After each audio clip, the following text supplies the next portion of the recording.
Hello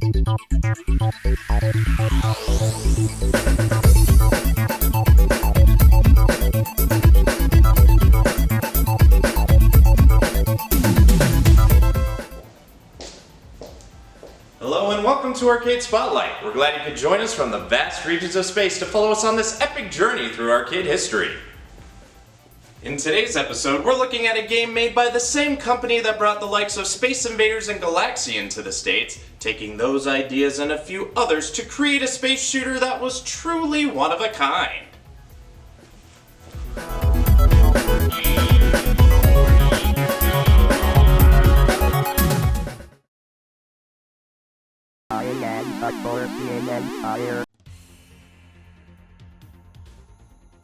I just love everything about this game. I could play it for days. Gorf was released in February of 1981 by Midway. It was designed by Jamie Fenton as a compilated fixed shooter. It was made for 1 to 2 players, and it comes in an upright cabaret and cocktail cabinet. Early 80s Midway game. It's common a combo game. I want to say that the first time I saw it was in maybe it was Fiesta Mall, or it may have been at that small arcade that was off of Southern and Mesa Drive behind the Dairy Queen. It was different, and they were smart enough to take the winning combinations of other games and bake them in there. So, like most games, shoot stuff, don't die. They kind of took inspiration from other games of the time. This was one of my childhood favorite games. I played this on the ColecoVision for the first time, and that's where I played it most of the time. I got a lot of memories and a lot of time on this game. It was a fun one to be able to see just because of the fact that it was something different. I think one of the first ones that actually combined multiple video games into one, being that it had the Space Invaders aspect as well as Galaxian, and then the 3 other stages as well. But I can't recall another game that actually did cross, or combine, I guess I should say, more than anything. Not cross-play, but combine. The game might have actually crossed with real life. The designer, born Jay Fenton, was given the nickname Frog while studying computer science at the University of Wisconsin. You may also notice Gorf is frog spelled backwards, which could be intentional or sheer coincidence, but it also could have been an entirely different game altogether. Gorf was originally designed to be a tie-in to the 1979 movie Star Trek: The Motion Picture. When the designer, Jamie Fenton, read the script, they decided that this game would not fit with the plot of the movie, and so that idea was just kind of laid to the side. But if you're very observant, you will notice that the player's ship in Gorf very much resembles the Starship Enterprise. You know that Gorf is an acronym, and do you know what it stands for? Enlighten me, because I don't even know. G and F have got to be Galactic and Force. O and R, what is it? It stands for Galactic Orbiting Robot Force. Galactic Orbiting Robot Force. Orbiting a robot, okay. That makes sense. A lot of longtime players are surprised to find out that it's an acronym for something. But I thought it was super cool myself. Okay, I just learned something.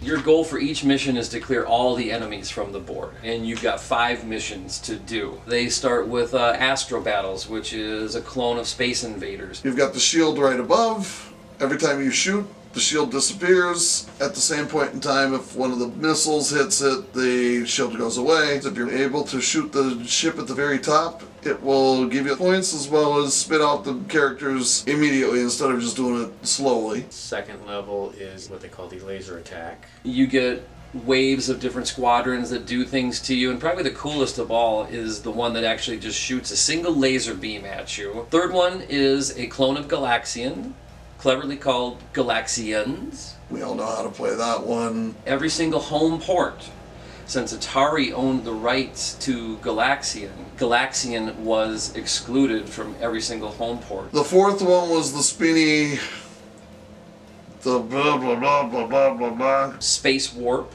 which is where your enemies are. They call it, like, you know, a black hole. They're coming at you out of this warp from the center of the screen. Finally, Probably, you know, the most gut-wrenching and anxiety-inducing of all is the flagship. Again, you've got a force field that's an arc. And if you hit the reactor core just precisely, the ship would explode and move you to the next ranking. You can advance your rank 6 times, get up to become a Space Avenger.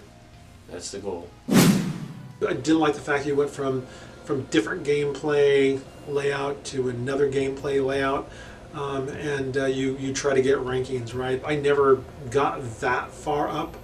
I think that I was trying to get the Colonel at one particular point in time, but that was a million years ago. I think I've got the 4th level.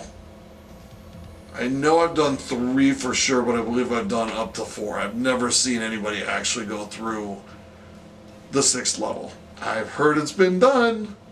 Supposedly we know somebody who's done it, but I have never seen it done personally. I've been coming here to Starfighters since 2016. So we're going on about 8 years maybe. I've played this game for 8 years. Hate to admit it, but I'm gonna. I had never made it past the rank number 1, which was Space Cadet, in all that time until maybe a month ago. And I haven't stopped talking about it since. I achieved Space Captain. I've done it 3 times in total since then.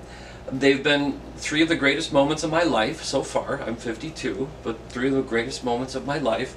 And by God, I am going to stand in front of this thing long enough someday to make it to Space Colonel. I remember seeing it and hearing the voice and thinking that was so cool that it was a modulated voice that was basically making fun of you, for all intents and purposes. The chip is the SC-01, made by a great American company named Votrax. This particular chip is not only used in this game, but my other favorite game, Wizard of War. It was definitely widely used in other commercial and military purposes all throughout the 70s and early 80s. That's part of the appeal of this game, is the taunting, the endless taunting by the Gorfian Emperor or Consciousness, whatever you want to call him. If you were bad at the game, it would laugh at you. If you were good, it would tell you, oh, congratulations, you've moved up to the next ranking. I enjoyed it simply because of the voiceovers that they had, the call-outs I thought were pretty cool, which wasn't like super duper common. I mean, you had Space Fury that kind of did the same thing. Gorf was a relative success in the arcades, good enough to get some ports, usually with the Galaxian stage omitted due to the web of licensing issues. As mentioned, the SC-01 voice synthesis chip was used in other arcade games as well as some pinball machines too. There was going to be a sequel, but that got stored away onto some 8-inch floppy disks, and is still in the hands of the original developer Jay Fenton, who today is now Jamie Fenton. She transitioned just before the turn of the century and retroactively became one of the pioneers for trans women in gaming. I think in this situation the game did the opposite, and it took from pop culture and incorporated it into the game. Because the first stage is a Space Invaders clone stage, right down to the sounds of the bump, bump, bump, bump. And then you look at the third stage, your Galaxian stage is taken right from Galaxian. So I think they were borrowing from what they saw at the time. Some of the home ports had a really cool star field as the background to them. Those, I think, are probably ones that I would like more. That's burned into my mind from childhood. That was one of my favorite games. Gorf is a very fun game. You just get in there and start shooting and try to see how far you can get. It's a fun game to play high scores for, or see what your rank you can get. I would sum it up as a culmination of a lot of the earlier games that were successful, and if you grew up in that time frame, it was fun to play, obviously, and I think it does have a following. I don't think it has the same lasting power of a Pac-Man or a Galaga for sure, right, or a Donkey Kong. It was reserved for those that grew up in the era that would probably appreciate it a little bit more than someone that's new to it. Fun game. If you haven't played it, you should play it. Again, it was a decent shooting game, but it was the fact that you had the cross-platform incorporating Space Invaders, which was one of the classics that everybody lined up to play like crazy. Galaxian being the next one, and like I said, the voice, I think, really brought it into its own level of uniqueness. I don't know of any other game that really has had that combination, really. Dear God, 43 years later, I'm still playing it. So, I mean, at some point I'll get to the 6th level. I'm hoping that something like Nightmares doesn't happen, that the damn game collapses and you end up inside the game. Again, I'd say it's definitely a playable machine that's fun. My first introduction to it was here at Starfighters. It's one of my 2 go-to games at the start of every trip here. The sounds, the backgrounds, the action. I mean, this captures my attention completely. When I'm playing Gorf, I'm absolutely lost in this world. I love the art on the cabinet. I love the control, the joystick. It takes me right back to being 9 or 10 years old. This is such a nostalgic play for me. I absolutely love everything about the cabinet. I love everything about the gameplay. It draws me in. I mean, I want to work really hard to get to the next rank. I really do. I want to put in the time. I want to get good at this game. I want to be one of the best at this game here at Starfighters. That's my goal.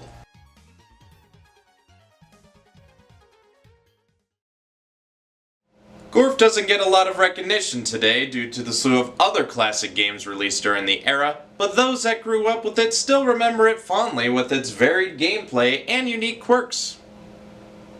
Though not as popular as the games it copied from, it still provided a decent challenge for players to achieve a high score or get promoted to the coveted position of Mesa. This has been Arcade Spotlight. I'm G.O.R.F, and we'll see you soon.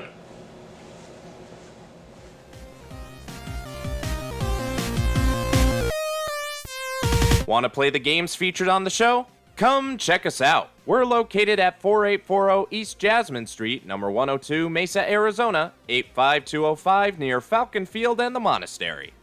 Hey everybody, thank you so much for watching. Be sure to support the channel by giving us a like, comment, sharing the video around, and hitting that subscribe button. It really helps us out. You can also ring the bell to stay notified and find us all throughout cyberspace. Once again, thanks for watching, and we'll be seeing ya.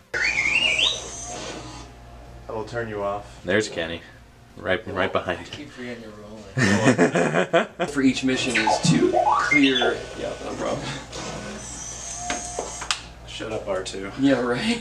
Awesome game. Cool. Really awesome game.